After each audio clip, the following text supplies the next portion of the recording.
Hi, everybody, and welcome to another Employee Spotlight. This week in LinkedIn, we actually brought you a video of our first Employee Spotlight featuring Dion and Katrina, two individuals who are spectacular on our team, both people of color who wanted to share their thoughts and their experiences in the cybersecurity industry and in their career. And this week, we're joined by three more of my colleagues, Bennett, Larry, and Ymara. Thank you so much for joining me today. No problem. Thank you for having us. Yeah. Hey, happy to be here. Great. Well, we all know Larry because he's been on a bunch of videos before with us, and Mara's actually done an employee spotlight before. So Bennett, I'm going to let you start with the introductions of saying, just introducing yourself. Where are you located? What's your job title here at CyberClan? And then we'll dive into a few questions. All right, no worries. Hi, my name is Bennett. I am a cybersecurity analyst. I'm sorry, I am a SOC analyst now. And I've been at CyberClan for about a month, hence the mixed up with my elevator pitch. I'm just so used to throwing that around. And what was the other things I needed? Where are you? Oh, you're living in Texas right now. So you were one of the folks that was like totally taken out by the storm, huh? Yes, ma'am. It was definitely pretty interesting. I'm in San Antonio, Texas, to be exact. And a lot of my neighbors, not me, of course, luckily, but a lot of my neighbors and a lot of people in the city was struggling simply without water and power at times. So luckily, I did not get as impacted as everyone else. My water reduced, but I was good. Wow. Wow. I'm sorry to hear that. I'm glad to hear that you're okay. Sorry to hear that the city was in such disarray. Mara, of course, if you could reintroduce yourself, just in case people haven't seen your spotlight. Of course. Again, my name is Ymara. I'm an incident response analyst, security engineer on our computer emergency response team, and I'm in New York City. Perfect. I still think to this day you might still be our only New York City person. I think it's awesome. One other person. Oh, one other person. Oh, good. Okay. Okay, good. We've expanded. And Larry, how about you? Hi, everyone. Larry, we've met before. I'm the Chief Technology Officer and Chief Security Officer for CyberClan. So I am fortunate enough to live in Tampa. So we've been having wonderful weather. Oh, rub it in, rub it in.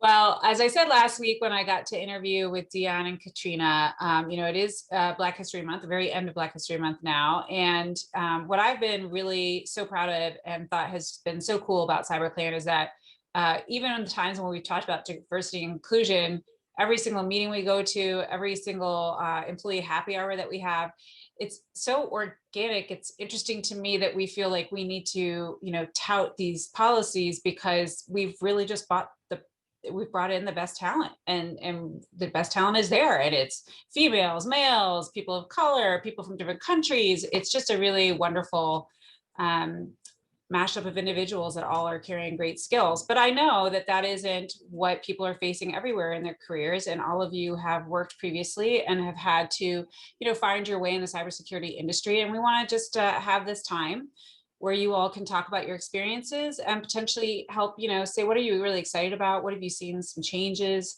as well as how would you advise any individual coming into this industry to think about it as far as from a diversity perspective. So, and as I said in the last episode, it's not lost on me that I am a white female interviewing you guys. And so I may mess up here. So please, this is a vulnerable environment. Please make sure that you're calling me out on anything. This is the healthy dialogue we want to have and be respectful of each other. So maybe Mara, I'd ask you first, because I know that you also do a lot of work with groups like Girls Who Code and things like that, I believe. And so I'm just curious, how was your experience coming into the cybersecurity industry? What got you interested in it?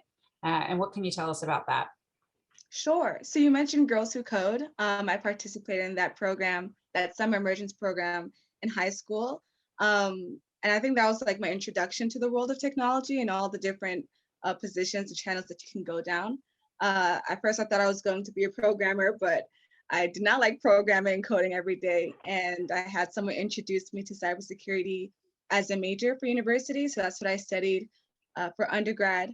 And straight after that, I went into an internship with the Department of Homeland Security and started gaining experience in different parts of cybersecurity as well.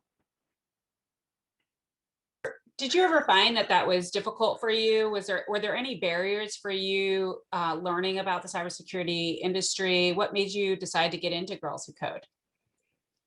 I think the fortunate part about my experience so far is that I started in tech surrounded by women. So Girls Who Code is for girls of different backgrounds. So I was always confident in my skills and my abilities. And it wasn't until I went to university and I realized I was the only Black woman in every cybersecurity class that we had. I was the only Black woman in my major that I realized, oh, there's not a lot of people who look like me in this field.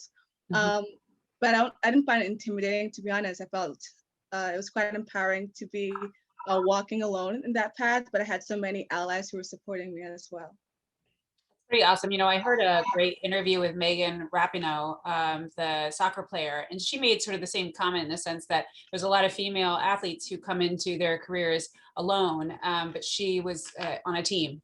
And so growing up around a team sort of had an inherent benefit of giving her the confidence she needed when she got out there in any instance where she was alone. So it's really cool to hear that, like, being engaged with a group like Girls Who Code helped really build that, you know, confidence for you when you moved into a situation where you're looking around going, oh, whoops, no one else here looks like me. So that's encouraging. I like that.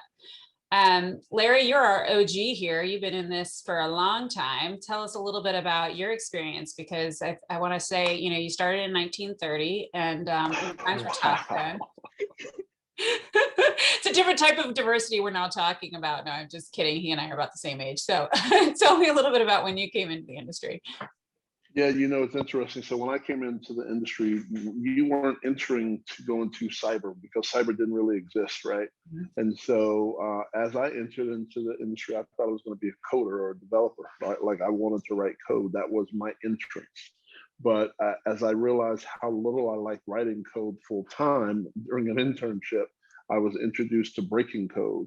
Similarly, at that same time in the early 90s, this whole model of defensive depth in this new thing called the network and internet was being developed and undertaken. So I was fortunate enough to become a military officer and be thrust into the world of information security. And so being thrust in as a military officer, yeah, I was one of few minorities that was military officers to begin with. But then when I did jump into the private sector in the early 2000s, it became even more scarce for me to see people of color in, you know, leadership roles in this field that was information security at the time.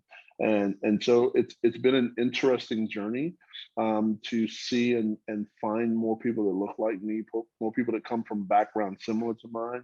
If you speak with a number of people who started their careers in the early 90s, the majority of them came out of some sort of you know, computer science education curriculum, because that was the technology curriculum that existed for us in those days. But as we've transitioned and we've gone along, we've all just had opportunities to excel. But again, similarly, we haven't seen people that look like us. The thing that I've struggled with most, and that most of my peers that I know who are people of color and women have struggled with most as we've gone through our careers, recognizing our worth. Right. When we go in and we are looking at interviewing for a job and talking to them and going through the interview process, most of the time, whatever number they throw out, we're like, yes, right? Because we recognize, right, it's a privilege to be able to make the kind of money that we make, and it's a privilege to sort of be in the roles that we end up getting the opportunity to interview for. And so, but we didn't realize until I started having conversation over the last 10 years that my white male counterparts were having a different conversation when it came to the roles and the money and the packages. And so where I'm just saying, yes, thank you, and I'm so happy to be making the money, they're saying, well, right, and they'll say, well, what about this? And can you throw this in? And no, I think I want, because they sort of had more comfort in understanding what their value is and communicating that, where we were just thankful to be able to be in the role and be considered for that role. Right. And so that's been one of the biggest struggles that I've seen holistically, and that I sometimes still find myself struggling with, even being 28 years into the career field. Yeah, I can identify with that for sure. My twin brother and I had to have a lot of those conversations when I was coming. I'm like, wait a minute, what just happened here? But hopefully that is starting to right size, but it truly is a challenge. And Bennett, how about you, bringing it full circle here? So how did you get into this career, and what kind of experiences did you find along the way? Well, I actually got in accidentally back in 2014 when I was graduating high school. I don't know if you remember the show Dexter, the serial killer show. It was on like Yes. HBO. Yeah. But I was watching what he was doing. I was wondering, what I wanted to do in my life.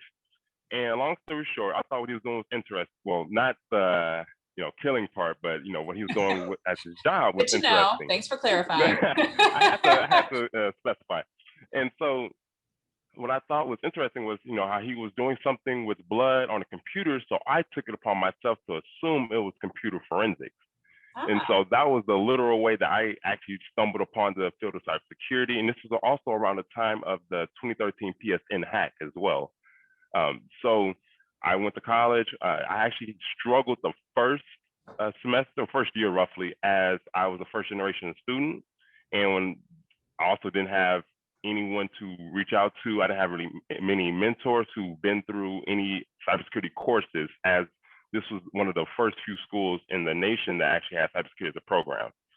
Nonetheless, I was able to actually obtain myself on Dean's List as I was deciding to indulge myself in resources such as Icmcp. I was able to get the respect of my peers, family, and just other classmates as well.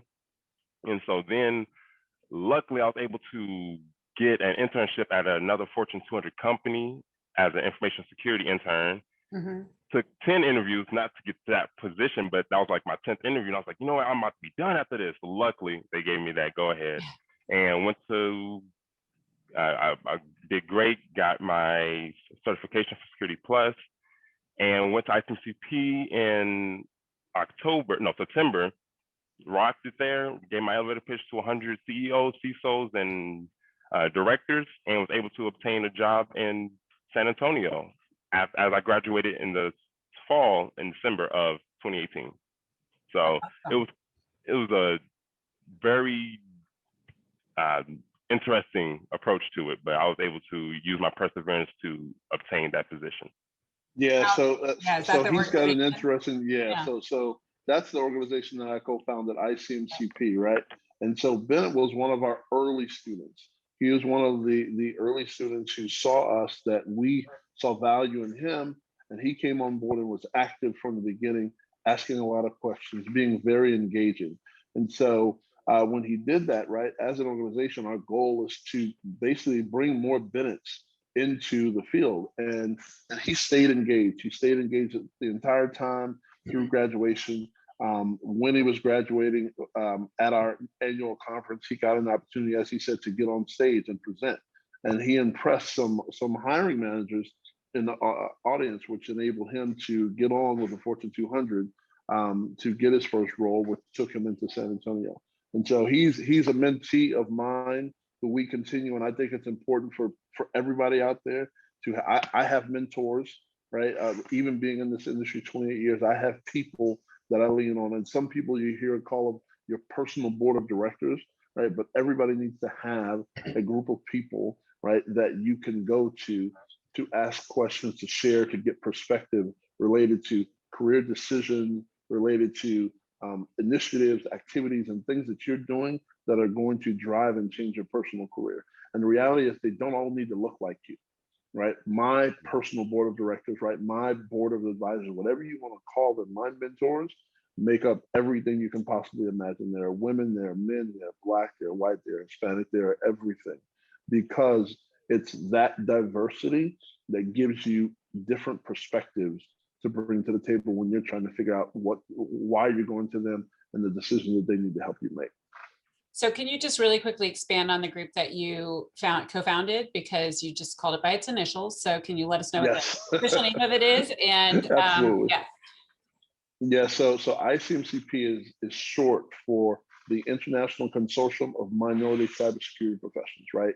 So we were founded in 2014 by 5 of us, and we were founded because as we travel the globe, whether at conferences or speaking, each of us recognized that we were not seeing enough people that looked like us, and enough women that were in the rooms, that were getting opportunities to speak on stage next to us, that were participating in events and the like. And so we realized also, even at the C level, as one of our co-founders who's an executive running a cyber consultancy, he wasn't seeing enough of his executive customers be people of color or women. And so we all sort of came together and recognized we can't continue to just talk about the problem. We need to act on trying to solve the problem. And that's how Icmcp started in 2014. We've put on a number of events. We've given away hundreds of thousands of dollars in scholarships and a lot of training. And so it's, for me, as much as I love the industry of cybersecurity, as much as I think God purpose built me for the industry of cybersecurity, the thing that drives me every day and my passion is my thought of diversity in this field and what it's going to do to make it better. I love that. And Mara, you know, you're engaged with a few different groups. I think you actually had a speaking opportunity, if I'm remembering correctly, a couple of weeks ago. But tell me a little bit about, you know, getting engaged with groups.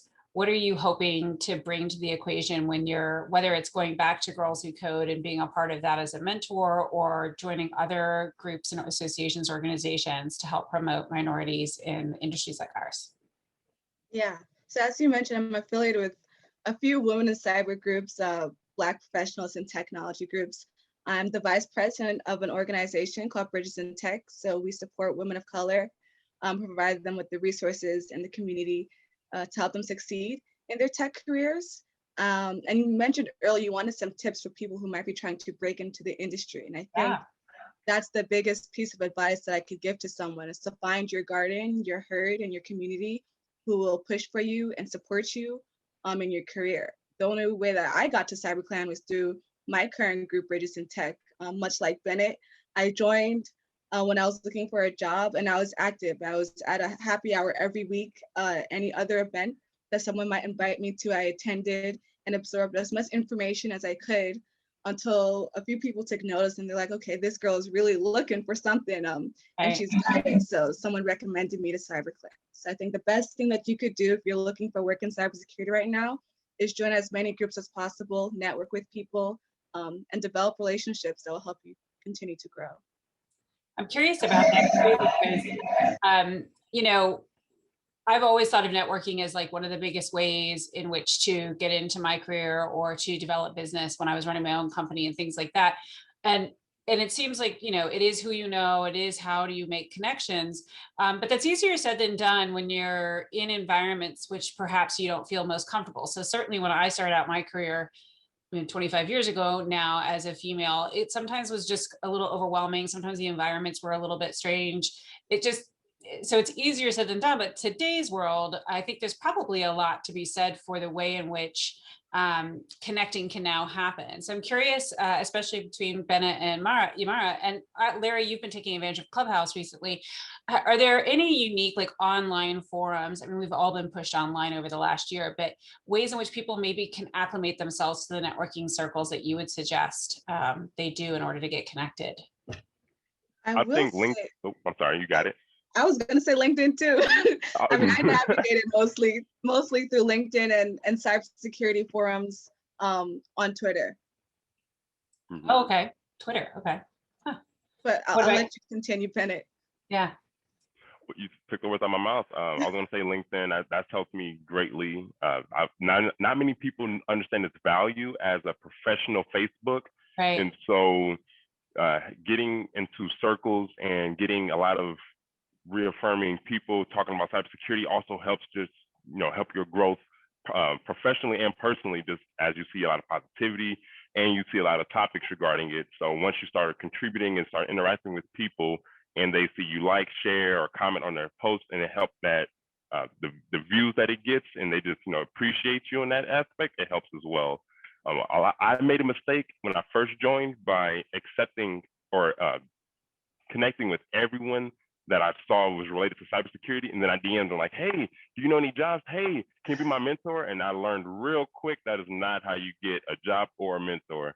You know, you got to show your passion per se, or even, I won't say your worth, but you got to show that grind, that perseverance per se to get it. So then Twitter, I heard Twitter as well, just because a lot of people post on it. Continue. People in the field of cybersecurity are some of the most like willing to help more than I think any other IT field.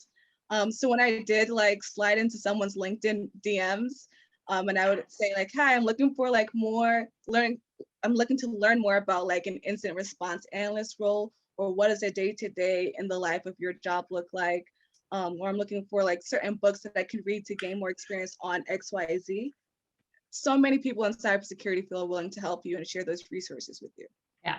Well, what you are also mentioning, though, is being very specific about what you might need from someone. I've always certainly found I'm a generalist by nature, period. So me being specific is like me shooting the moon. So, but I 100% can appreciate the fact that that is really important for people to pick up on, is the specificity of the requests you have when you're looking for a mentor or a job or a recommendation or things like that. I think that's a great point. Larry, can you talk a little bit about how you've been participating in Clubhouse? Because I think that's a whole new, unique environment. And I've certainly seen that there are a lot of groups on Clubhouse that are actually specifically focused on the Black experience and diversity and things like that. So I'm curious how you've seen that as not only a cybersecurity place to play, but as a person of color, how have you been interacting with Clubhouse? Yeah, so Clubhouse is an interesting forum, I'll call it, right? What it does is the enablement is so easy. So if you think about LinkedIn, and LinkedIn has a ton of value, right? Because it gives you pretty much access to all of these people that you can, as Ymara said, ask a question and be specific of your ask, and most people will help, versus what Bennett said he learned early on of just being spam, right, in their inbox. So I get a lot of spam in my inbox. But what we've been able to do on Clubhouse is really generate dialogue. And because it's so easy, where it's not a phone call, it's almost like a CB radio, so to speak. It's enabled us to just have these forums. And what people are able to do is they're able to actually build a persona through their dialogue, versus what you see somebody that's typed up on their LinkedIn profile. They've got this job, they've got this job, they're commenting on this post, they have written this article. When you hear someone respond to questions and you hear, how they speak about it, what their answer is specific to the question, you start to be able to build a profile of what these people are, what their experience is, what knowledge they bring to the table. So it gives you a different perspective of who they are. And so I like Clubhouse as a medium. There are a lot of questions being raised around privacy, right? Because when you get into these open conversations, there are times where you may overshare inadvertently. Right. And, because of the medium and how many people may be sitting there listening to the particular session that's going on, people are then taking that information back and using it to try and target sell you, or utilizing it and quoting certain things in other channels. Right. So a lot of that is starting to pop up. And, I'm in a number of different CISO groups and CISO forums where we jump on Clubhouse together. But right. We've also now privately been starting to dialogue around these privacy concerns and its impact on CISOs and their career, their current job, and all these different things. But it's a good medium for those who are new to the industry. I recommend Clubhouse as a way to hear some amazing people talk about how to solve certain things in cybersecurity, and just dive in, because as you dive in and ask questions and become part of the dialogue, it gives you as an individual more visibility to a lot of people that you probably wouldn't otherwise get visibility from or have access to. So yeah, that's really interesting.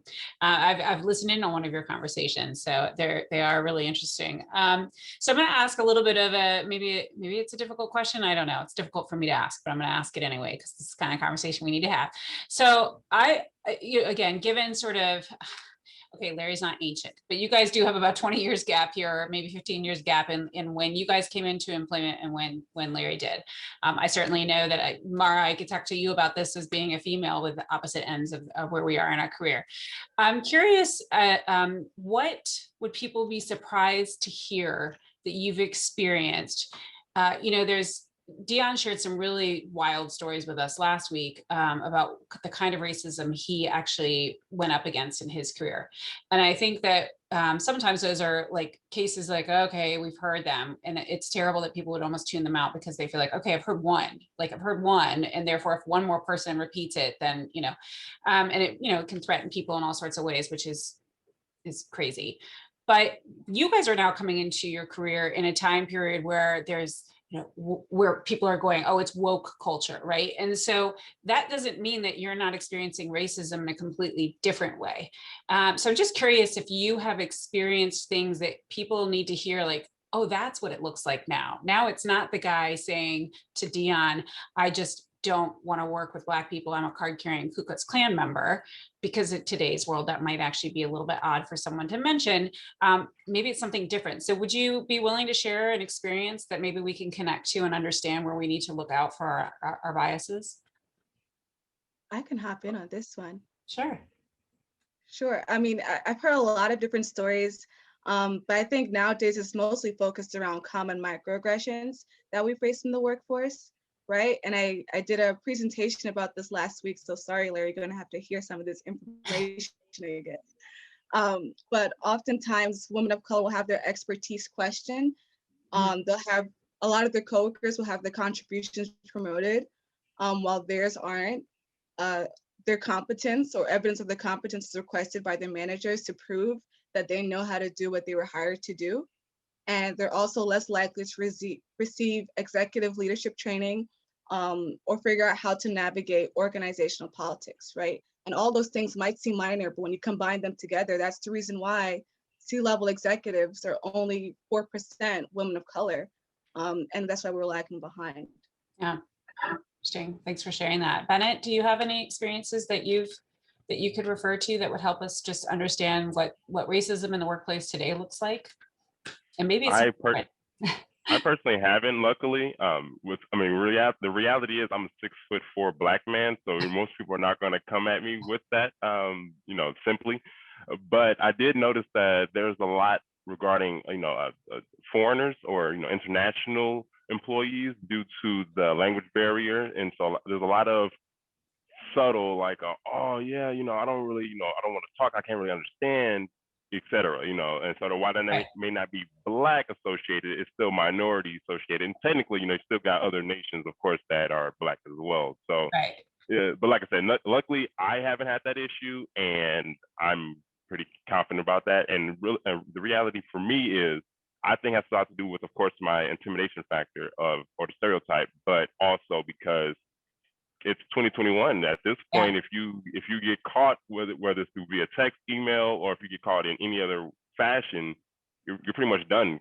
With everybody being so focused on diversity and inclusion now, because now I won't say they need us, but they need us. The baby boomers are starting to leave, and all these positions are filled, and we all know that cybersecurity is a negative job market. Right. A negative demand job market. So luckily I can't relate. Well, how about you, Larry? Any stories you have? I'm sure he's like, hold on. Oh yeah. So it's interesting. So as similar to Bennett, right? So as a 6'6" Black man in this industry who, dresses a certain way. I'm like your Kevin Hart to your Shaquille O'Neal here. But the reality is my stature has enabled me to avoid direct, overt racism, right? I've just never, especially in the workplace. Have I experienced it in life? Yes, but in the workplace, I haven't, right? Because A, I'm not a little guy. B, I come, typically in a three-piece suit or decked out in a way where you're going to look at me and treat me a certain way. However, I have had it done indirectly in a boardroom where I had a fellow CISO who he and I shared a board that we sat on for a long time, and every meeting he never spoke to me directly.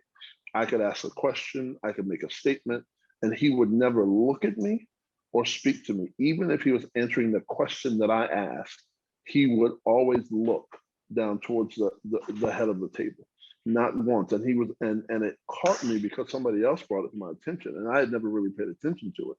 Yeah. And then over the next year or two, I started paying more attention to it, and we were having these board meetings once a quarter.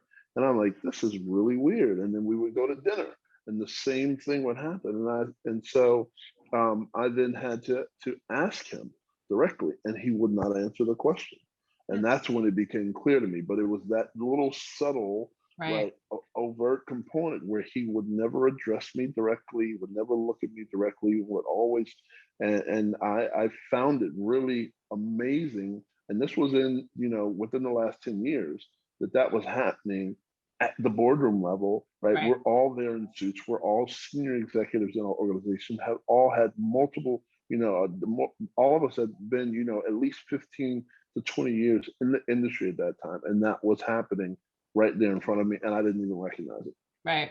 Yeah. I do want to actually add something as well, because my situation was actually not at, with my career. It was actually during school, and my professor / advisor, and I had an issue, which I tried. I won't say I would be a teacher's pet, but I was actually proactive in his courses because I wanted to get that letter of recommendation as he can, cut a couple of corners for me regarding getting me connected with the right people.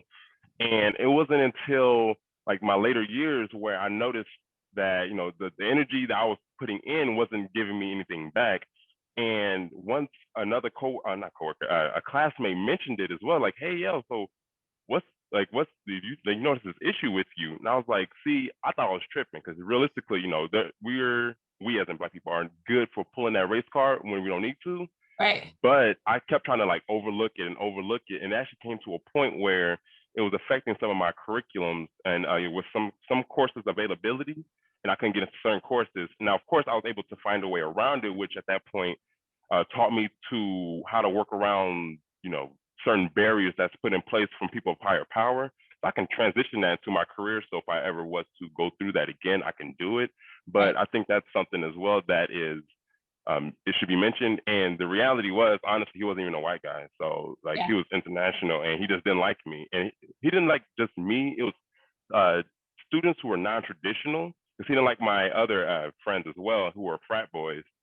But they were muscular frat boys. He didn't like them, but he just didn't like me the most. And I started to assume why. Yeah. And I tried to talk about it, but it never really got anywhere, of course. So it was interesting, but it was indirect but direct, but right. Yeah.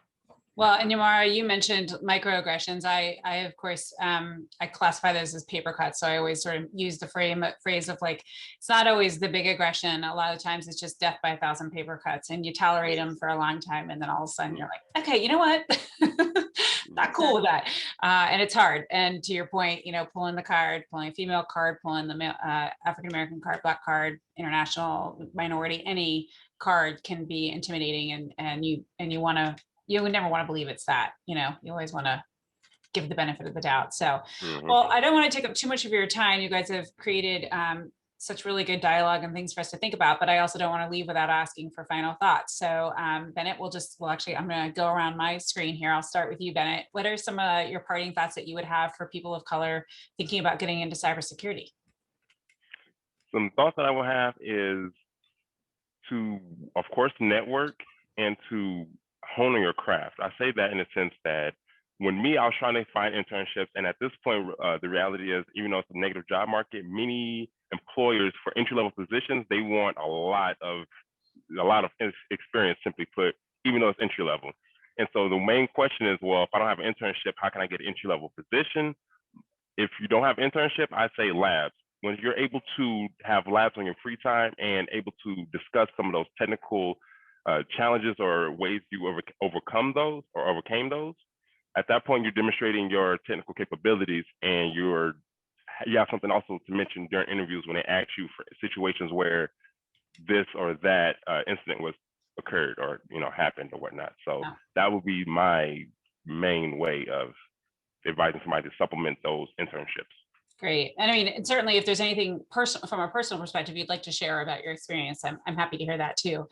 So I didn't want to make it specifically about your career. We do care about you as individuals. So if there's anything you want to share, if you don't want to share right now, you can think about it, but otherwise I can move on to tomorrow. But I have something I can share. Yeah, go for it, please. So with me being this passionate about diversity and cybersecurity, I have created a Cyber Bennett LLC, in addition to being a president of the Texas chapter for Icmcp, which I launched last month. So with both of those are pretty much geared for the same things, which is inspiring diversity and inspiring women in the field of cybersecurity. However, Cyber Bennett also helps with the youth as a way to help get them introduced to cybersecurity at a young age. That way, they don't have to go through the same issues that I had when I was on academic probation because I didn't know if one, cybersecurity was for me. I didn't have any idea. I didn't know the best approach, etc. So Awesome. this is something that I've been passionate about, and I've noticed that everybody everybody here is also a part of some type of organization or one way or another. So I just wanted to mention that, that's a really good piece that those of us who are in it are really devoted to making sure we inspire others to be in it as well. Because as a 24-year-old Black man, I've been able to succeed and surpass, that generation barrier per se regarding wealth. That's awesome. Education. That's awesome. Thank you, Bennett. And Ymara, you're the next here on my screen. If you could share, what piece of advice would you give those entering the field now? And certainly if there's anything personal you'd like us to end with on a thought. Sure, best piece of advice. I think I would just reiterate what I said earlier with finding your community, but also follow that up with people tend to make cybersecurity seem like a very complicated, difficult field. And oftentimes that can be intimidating, but it's not. And it's very rewarding. And if you're passionate about the work that you do, you'll have a fun time. So I guess my best piece of advice is to find your community of people who's also excited and passionate about cybersecurity. Make friends, not just with people of color in your community, but allies who are also there to support you and help you to grow, who will help you figure out those organizational politics, who will provide that executive leadership training, and help you gain more experience in your field of interest. Awesome. Thank you. And Larry, how about you? Any parting thoughts? OG, I've always got something to say. He does. That's why I saved you for last, my friend. So I'll build on everything that Bennett and Ymara just said, right? So I'll start with this. One, don't come into this field if you're doing it for the money, right? If you are doing it for the money, you're going to come into this field and be very disappointed because it's not going to serve you. Find your passion. And as Ymara said, this field is wide. Do not get fooled by the nonsense that this field is only technical. This field is very wide. So find your passion. As Bennett said, find a way to demonstrate that passion, even if you can't get an internship, through, in your own time, building an AWS environment with Kubernetes and other security protocols, building a home network, doing things that will help teach you with hands-on that you can get, because there's tons of tools and capabilities and trainings out there that you can take on your own without going and getting an internship that will add value as we try and change the industry to write job descriptions to be more equitable and diverse holistically, right? So when you do those things and you find that passion and you find it, create your community and join an organization. There are dozens of organizations out there that are particularly built, right? Similar to Icmcp, that are geared at increasing diversity here. There are ones specifically for women of color. There are ones specifically for women. There are ones for people of color in general. And there are ones like Icmcp, there are ones that are there for both. So find your organization, create that community, and engage. Don't join and then sit back and wait for somebody to contact you. Engage. Get out there and engage in whatever that medium is, whether it's LinkedIn, whether it's Clubhouse, whether it's a Slack channel inside of the community. Engage. I'm 28 years in this industry, and I still engage on a regular basis. I have virtual happy hours with CISOs from across the globe. I have chat groups literally sitting here on this thing. My phone is dinging like crazy because I've got multiple signal chat groups with CISOs where there's dialogue going on a regular basis. So utilize that to engage. Find your mediums, find your social platforms, and engage with people. That engagement is going to help you understand that part of this industry is 70% who you know and 30% what you know. So as you build that engagement and you start to build that brand around you, and you start getting a hold of those people that you're making your personal board of directors, utilize them. And don't spam them like Bennett said he tried to do early on, but go to them and ask very specific things so that you can target the type of learning that you want. You can target each of them for what are the specific things that they can do to add value to you as an individual to expand your career. All right. I recognize that this career has the ability to be a socioeconomic game changer for many people. But just do it for the right reasons, do it the right way, and you can have a very, very long, successful, and lucrative career in this field. The last piece I'll leave you with is that Icmcp just opened up our scholarships. So we've got 200 scholarships that we're offering in partnership with Google for 2 of our training platforms. So it opens today, it ends on March 27th. So anybody who listens to this, I've put it out on social media, go out and apply. And there are 200 scholarships for training. So for those who are entering this field and are looking to figure out a way to get better technically skilled, here's an opportunity. Yeah, awesome. I love it.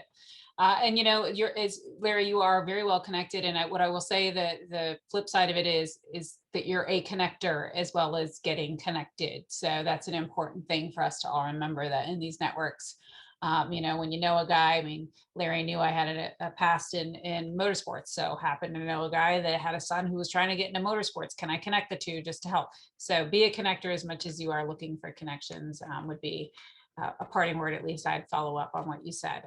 But thank you, all 3 of you, Bennett, Ymara, and Larry. Thank you guys so much for being willing to have this discussion and with sharing your experiences with all of us. And Bennett, Hendrix the third. We've got the third, we've got Junior on the show here. And I hope that we'll have more conversations like this. You know, this one will actually hit first week of March. So we'll be just outside of Black History Month, but that doesn't mean this conversation doesn't have to keep going. And again, I'm really proud of what we have at CyberClan, and it's exciting to see so many faces of all different races and genders and everything. And so I'm appreciative of that. And I hope to keep having these kinds of conversations throughout the year. So thank you all for contributing. Thank you.